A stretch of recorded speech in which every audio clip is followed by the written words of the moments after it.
Jadi Pak Don Bosco, saya baca. Saya selalu kalau mendapatkan undangan, saya baca terlebih dahulu agar tidak salah konteksnya dan relevan dengan yang diharapkan oleh audiens. Bisnis forum semacam ini penting. Dan saya juga punya keyakinan bahwa pendekatan pentahelix, di mana dibuka ruang dialog antara pemerintah, masyarakat luas, kemudian dunia akademisi, dunia usaha, dan yang kelima, dunia media massa, termasuk Nusantara TV tentunya. Ini menjadi 5 elemen yang harus saling mendengar satu sama lain. Negara sebesar Indonesia ini sering kita mendengar 2 kata yang mudah diucapkan, tapi sering sulit untuk diwujudkan, sinergi dan kolaborasi. Karena seringkali kita terjebak dalam ego sektoral, masuk ke dalam echo chambers, teriak masing-masing tanpa tembus ke tembok-tembok lainnya. Mari kita runtuhkan tembok-tembok ego sektoral tadi dengan lebih sering membuka ruang dialog antar 5 elemen yang saya sebutkan tadi. Sehingga oleh karena itu saya mengucapkan sekali lagi terima kasih kepada NTV yang juga memberikan kesempatan kepada saya untuk berbagi cerita sekaligus berbagi optimisme secara objektif. Bapak Ibu yang saya muliakan, dunia abad 21 ini tentu banyak peluang dan tantangan. Seringkali juga banyak kejutannya.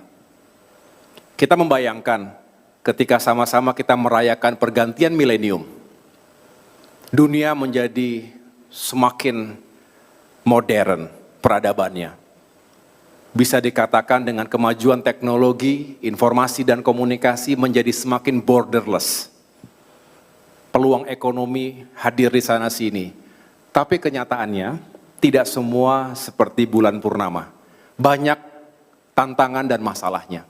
Bapak Ibu juga tahu di dunia bisnis, termasuk di dunia media, tidak mudah beradaptasi, menavigasi lingkungan strategis dunia di kawasan dan juga Indonesia yang terus berkembang. Sering kita mendengar istilah VUCA, vulnerable, uncertain, complex, ambiguous. Dunia akan semakin penuh dengan ketidakpastian, semakin memiliki kerentanan. Walaupun sekali lagi banyak kemajuan dan kebaikan yang kita dapatkan hari ini. Menuju pergantian tahun 2025 ini, ternyata dunia juga masih diselimuti dengan ketidakpastian global. Perang masih terjadi di sana-sini. Ketegangan geopolitik di Eropa, di Timur Tengah, termasuk di kawasan kita, Indo-Pasifik, juga masih terjadi. Dampaknya langsung, juga tidak langsung, kepada kehidupan ekonomi, kehidupan kita. Kiev, ibu kota Ukraine, jaraknya kurang lebih 9.676 km dari Jakarta. Perang antara Rusia dan Ukraina yang nun jauh di sana itu berdampak langsung pada supply chain kita. Harga komoditas, pangan, dan energi juga bisa melonjak. Akibatnya biaya produktivitas negara-negara termasuk Indonesia juga menjadi semakin tinggi. Apa yang terjadi di Timur Tengah juga meresahkan, selain harus kita kutuk karena tragedi kemanusiaan, apalagi mengakibatkan korban jiwa, mereka yang tidak berdosa tentu harus segera kita hentikan, tetapi tidak mudah. Geopolitik, geoekonomi akan terus menjadi realitas kita semua. Oleh karena itu Indonesia tidak boleh salah memposisikan dirinya dalam situasi seperti ini. Populasi dunia juga terus bertambah. Saat ini Indonesia juga memiliki pertumbuhan yang positif. Tetapi populasi menuju 10 miliar di tahun 2050 bukan tanpa konsekuensi.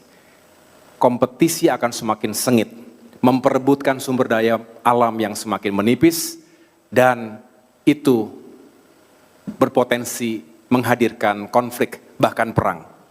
Ketika pangan, energi, air bersih menjadi semakin langka, food, energy, water, fuel scarcity, kelangkaan 3 elemen tadi sangat mendasar. Itu mengapa kita juga tidak memiliki daya tahan, resiliensi maupun daya saing, competitiveness. Karena dengan kemajuan teknologi, dengan potensi konflik, dengan potensi kelangkaan tadi, kita tidak boleh menjadi bangsa yang kalah. Setuju Bapak Ibu sekalian? Indonesia harus menjadi bangsa pemenang.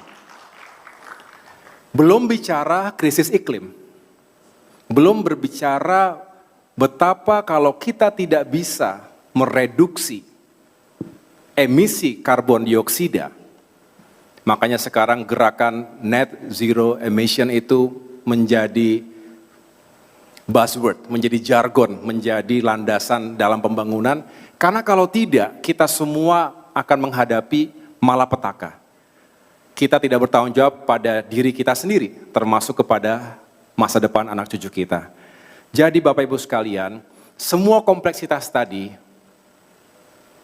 meniscayakan hadirnya kepemimpinan yang visioner dan juga diperkuat oleh super team untuk bisa menavigasi segala tantangan dan peluang tadi dan mewujudkan Indonesia seperti yang dicita-citakan.